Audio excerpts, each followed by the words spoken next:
Hi, everybody. Adam Savage in my cave this morning. And I am... Well, you clicked on the link. Phineas and Ferb is an amazing show, conceived and executed by a lovely team, including my great friends Dan Povenmire and Swampy Marsh. And I've known those guys for years. And... They asked me if there was a prop from Phineas and Ferb that I wanted to replicate, and I gravitated towards the most absurd. I gravitate in general towards the absurd. And they came up with, Doofenshmirtz has an invention in one of the episodes that will swap your current position for the position of the nearest chicken.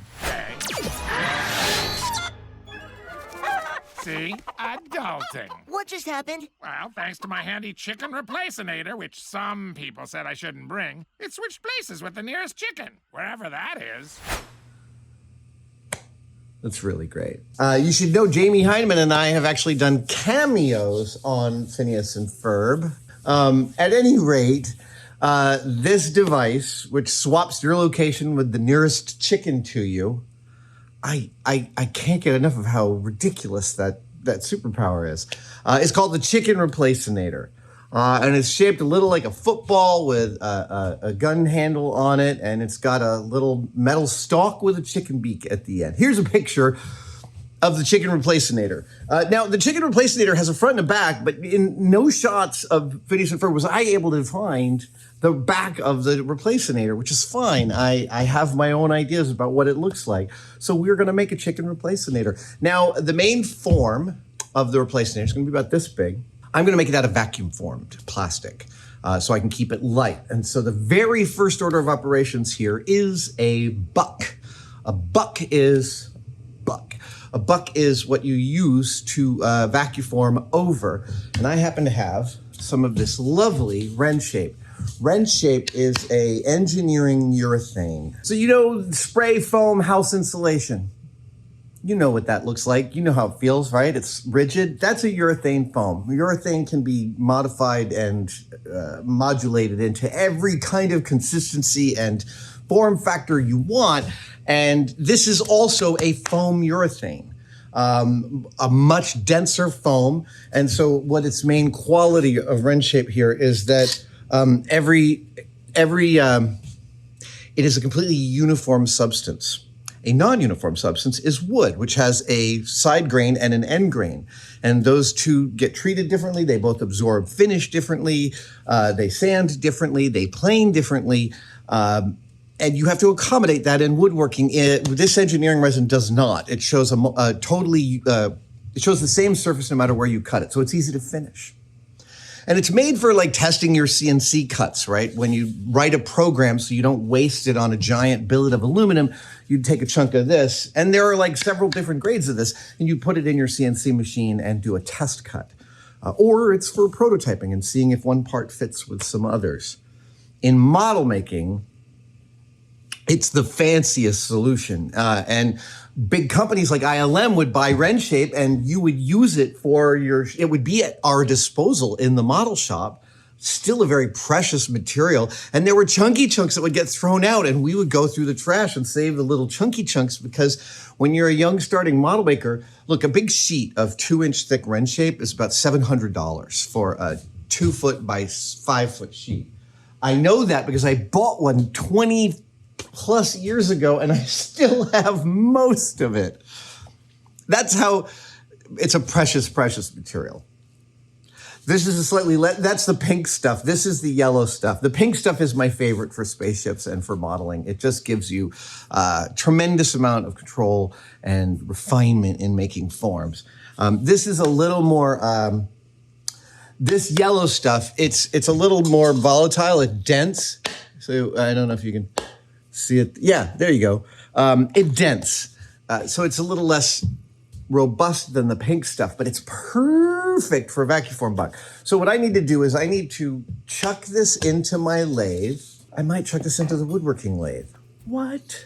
Yeah, that might be something that I do. I don't know if that I've pulled out the woodworking lathe in a dog's age. very, very poor unit of measurement, a dog's age. That creates quite a wide spread of possibility when you say that's your metric for age. Years and years and years ago, I wanted to win an Ig Nobel Prize award. The Ig Nobel Prizes are awarded every year in Boston, and they're sort of the anti-Nobel Prizes, but they're still celebrating science. What they celebrate is science that seems on its face ridiculous or pointless. And so one of my favorite Ig Nobel Prizes was a man who became a doctor, and he didn't believe his mom that if he cracked his knuckles, he'd get arthritis. So this young man, before he became a doctor, decided to only crack the knuckles on one hand for the rest of his life. And like 60 years later, he released a paper explaining that he had no change in arthritic conditions between the two hands, and thus he thought that that was an old wives' tale. Anyway, I've always wanted to win a Nobel Prize, which automatically disqualifies me from ever winning one, which is fine. But before I knew that, I was building a taxonomy of nonsense words for large and small numbers, like a skosh and a smidge and an F-ton and stuff like that.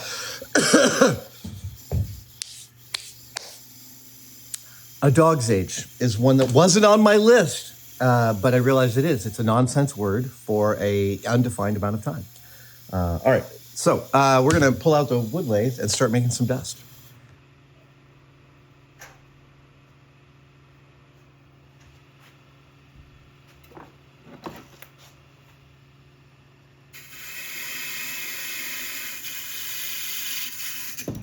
Oh, shite! Whoops.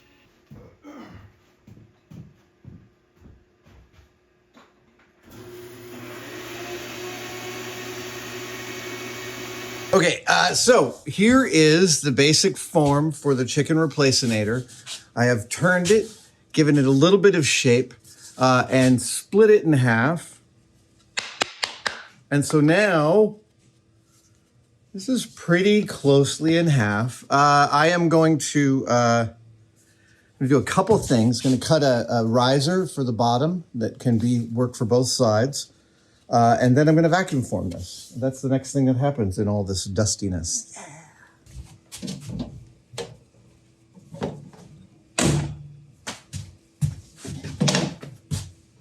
The reason I've added this little bit of a lift is so that when my vacuum form pulls down, the web will hopefully drop below that level. So I'll get a nice join at the halfway mark. Whoops.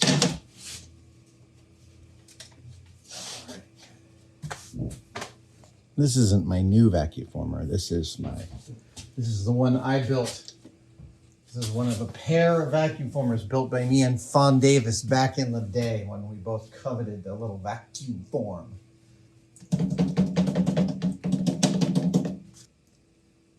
Here we go.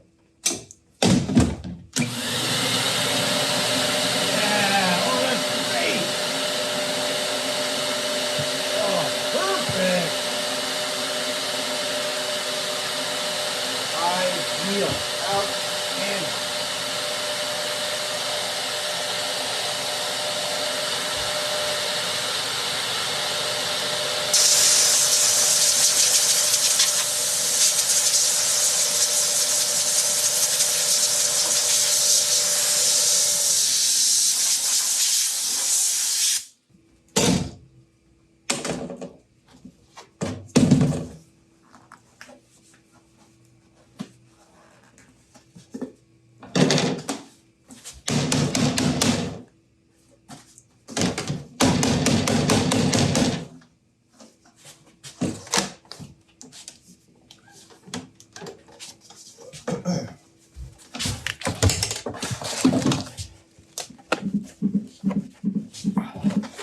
There we go. Semicircular shapes are often among the more forgiving shapes from vacuum form. Come on. There you go.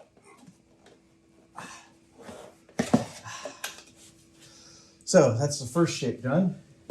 This is a nice thick vacuum form too, so this should give me a lot to to give me some fun stuff to muck with. So we'll get to cutting these out after I form that second one. Vacuum forming always takes some time while you heat up the plastic. And as you just saw, I like to go put stuff away while that's happening. This is a very, very dangerous thing to do. Not dangerous in terms of physical danger for the most part, but what's easy to happen, if you're saddled with my kind of brain, is that you could forget that you're doing this and you could find the vacuum form all the way down here. And I used to have in my old shop just like tons of vacuum forms that were just like sitting there drooped all over themselves because I forgot they were there. So you just got to be mindful of that stuff.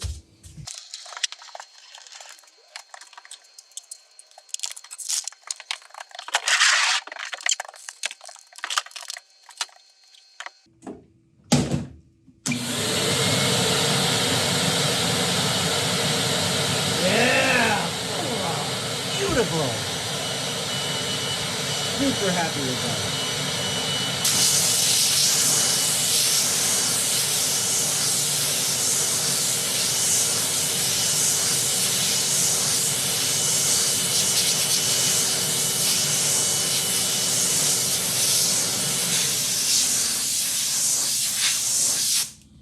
All right. I'm going to show you one of the cooler things that a surface gauge can do within the model making frame, which is to give you a really nice cut point for your separation for your vacuum form. So let's see here. We'll bring this right to the level and then we'll lock it. Is that right? Actually, I'm going to bring it just a little bit lower.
So this is one of the great secrets about cutting out vacuum forms.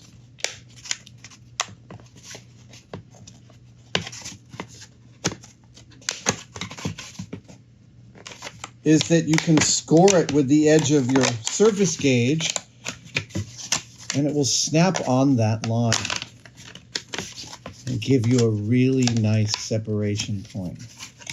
So this hardened steel little knob is plenty to peel out enough styrene, even of thick styrene like I'm using here, and give you a really nice separation point. There's one more step to getting the vacuum form really nice and registered to itself. This is a sanding table.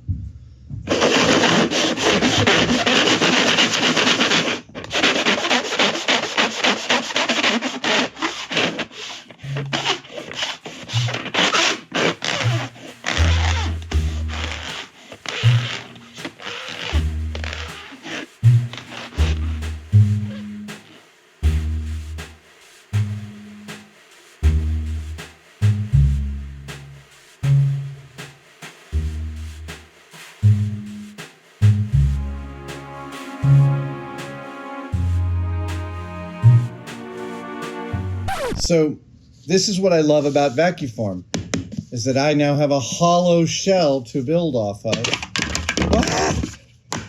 For my chicken cannon, my chicken Replace-Inator.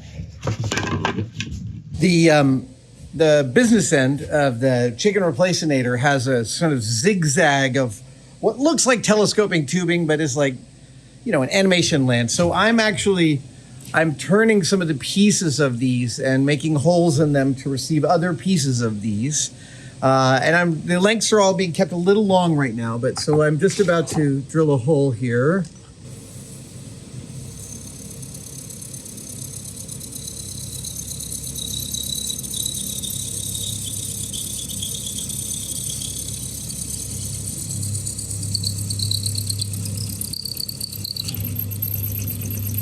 So I have here the front business end of the Replace-Inator, and I'm going to actually add some of this line in there so I can actually make it actuate. And then I'm going to use some of my methacrylate to glue this all together in a nice fashion. So here we go. I'm going to get this going here.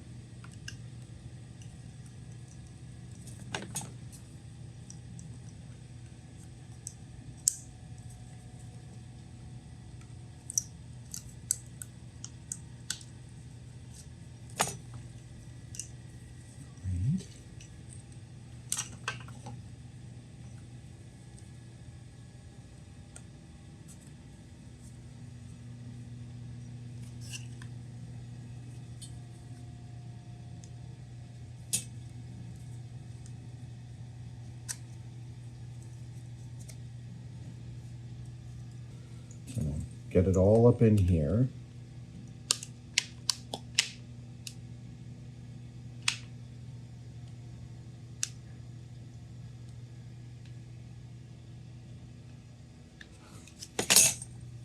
And then get that going in there. Great. And then same thing here.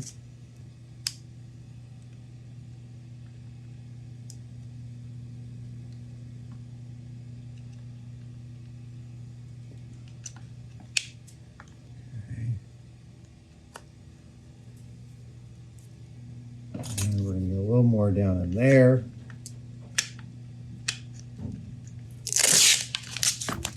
Tape this all into a position.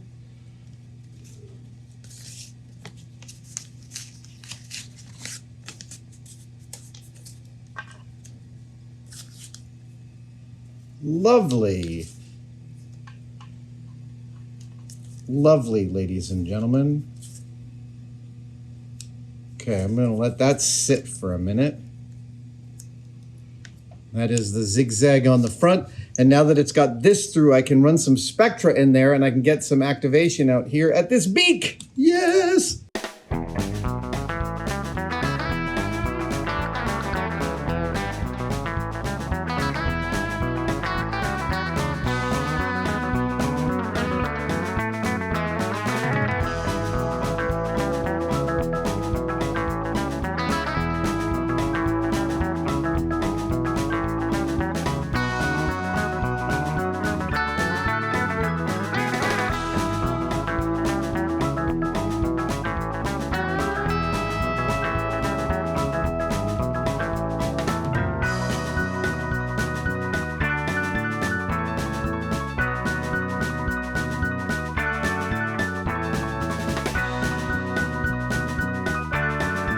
Okay, so I have my my neck, my chicken neck.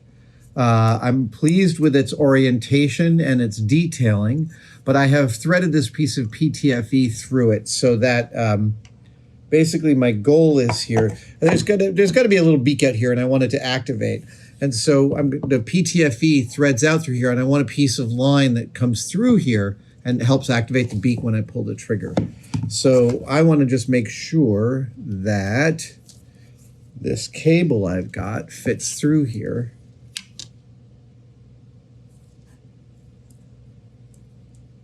There's a couple of real sharp bends to get past. Oh, hey, we're in. Dude, oh, that's great. Yeah. Okay. I've cut apart an air tool that I had for the handle because it already has a trigger in it, and I think I know exactly how I'm going to activate that trigger mechanism. That's great. This will pop in there. We'll get the beak out. Then I've got to do the detailing. That's great.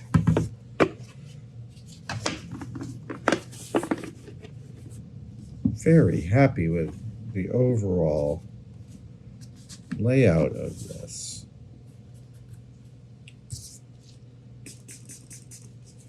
So I'm building this prop very much like I would build a hero one-off piece. I'm not worrying about making multiples of this, so the interim constructions are getting left by the wayside, which is totally something that happens on builds like this.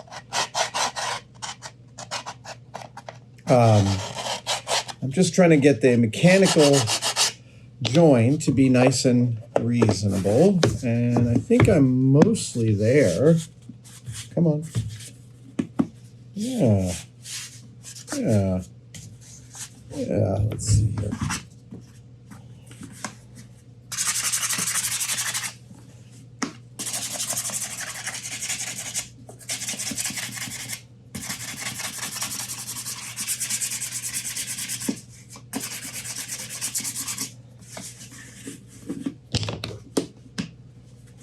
Woot, woot, woot, woot, woot. So it's basically a vacuum shell. I'm using some bits of MDF to just create a little bit of a registration border so that this comes together. I'm going to add a couple switches back here, little tiny toggle switches. Yeah. And then,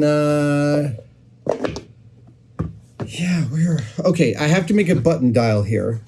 And then I've got to make the display screen here. With one-off props, you tend to want to make them as empty as possible so that you can fill them with all the things the director didn't tell you about up front that they're going to want in there.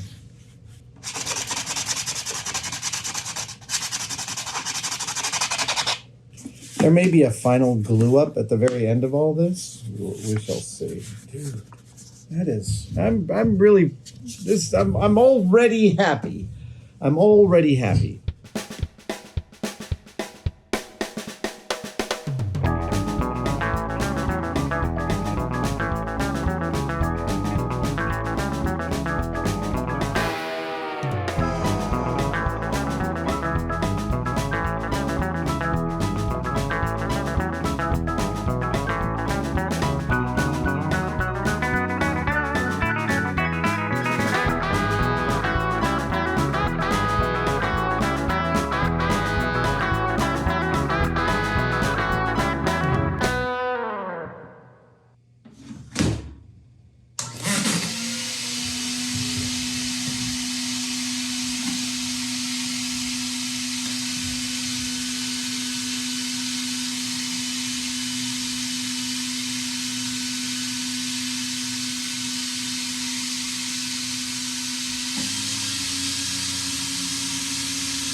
Okay.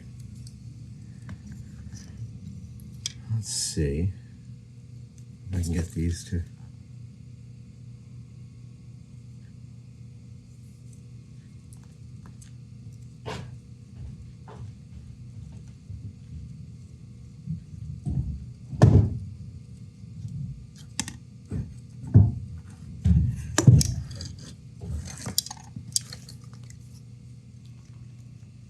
Hey, hey, hey!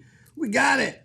We got it! Oh man, I am so psyched about that. Doink, doink, doink, doink, doink. How are you? Well, I'm fine, thank you. Okay, I'm gonna put that away for right now because I'm very happy with how that came out. Good job. Good job. I know that some of you might be having this question of like, why does Adam not get good at CAD and solve his mechanical problems like that instead of in this his patented stabbing around in the dark method. It's not patented, but and the answer is, this is just how I think, you know,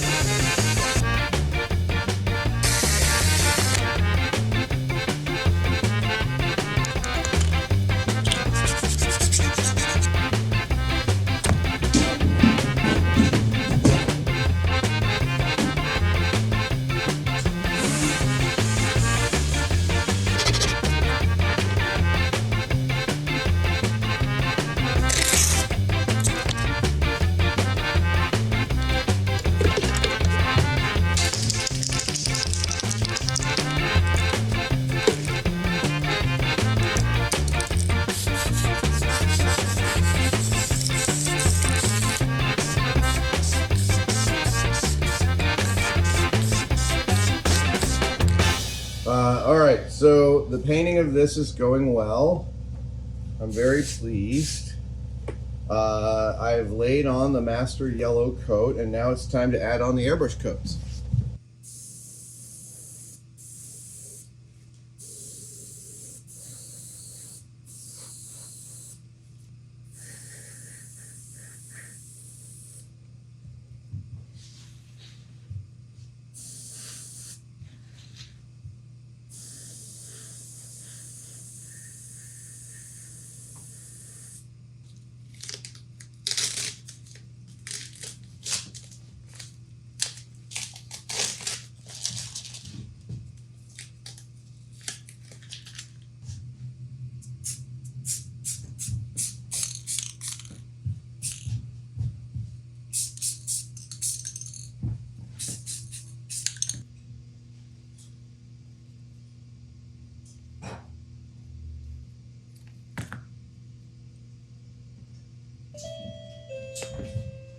Oh.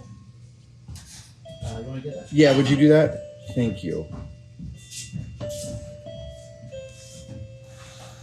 All right, everybody, it's time for the big reveal, but the big surprise is I actually have Dan and Swampy here in the cave, dudes. Hey, Adam, how's it going? So good. So Dude, good to see you. Good to see you. I can more sort of tell what importantly, that is. You can tell what's about to happen. If Yeah. you're trying to hide the actual identity of this object, As good as it is to see you, Yes. I think it's going to be better to see. I had so much fun with this guy, including that it's activatable. excellent. I tried to make The that chicken work. Replace-Inator! Oh, the voice just brings it all home. It was You're really like fun dispatching taking. Perry the platypus to stop you. Oh, that's You can actually great. turn that. That actually, yeah, you totally. That's fantastic. Also, I know that these are orange. These sticks are orange in the show, but I started to go off base with the colors because translating between cartoons and reality. You know, is, the one thing that we do know is there's no absolute specific way that a chicken replace-inator needs to be.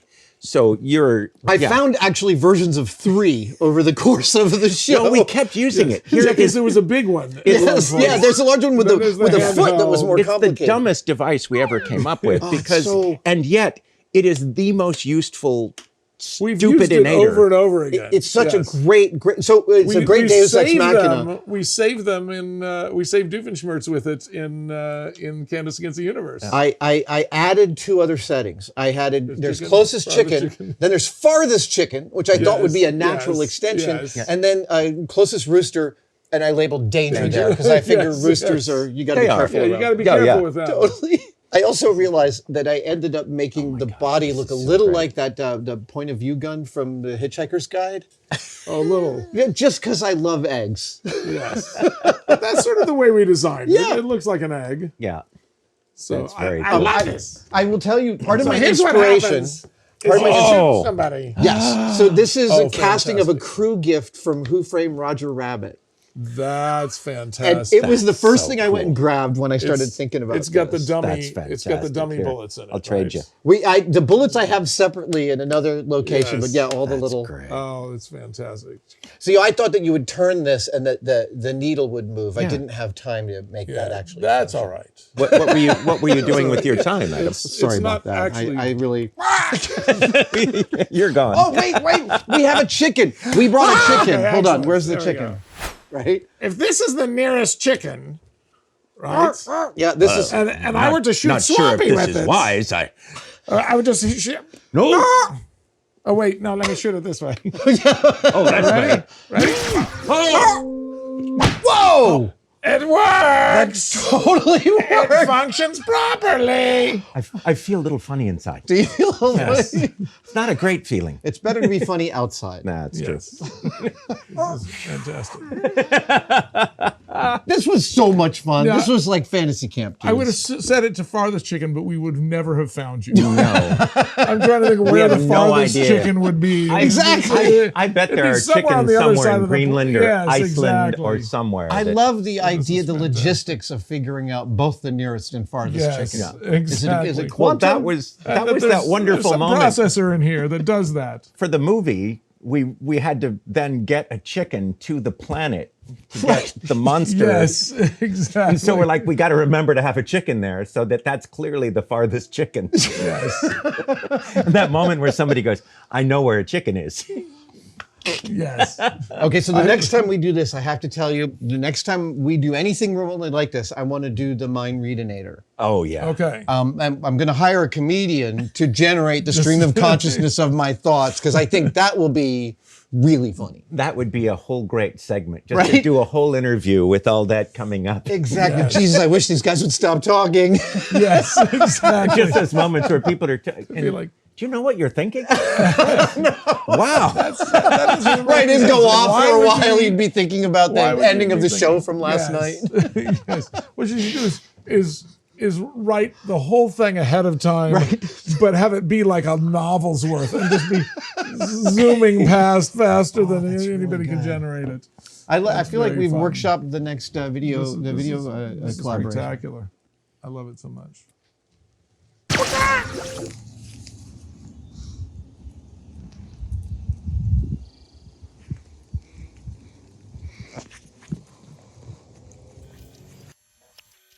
Thank you guys so much for watching. I'm going to tell you about some brand new merch we have.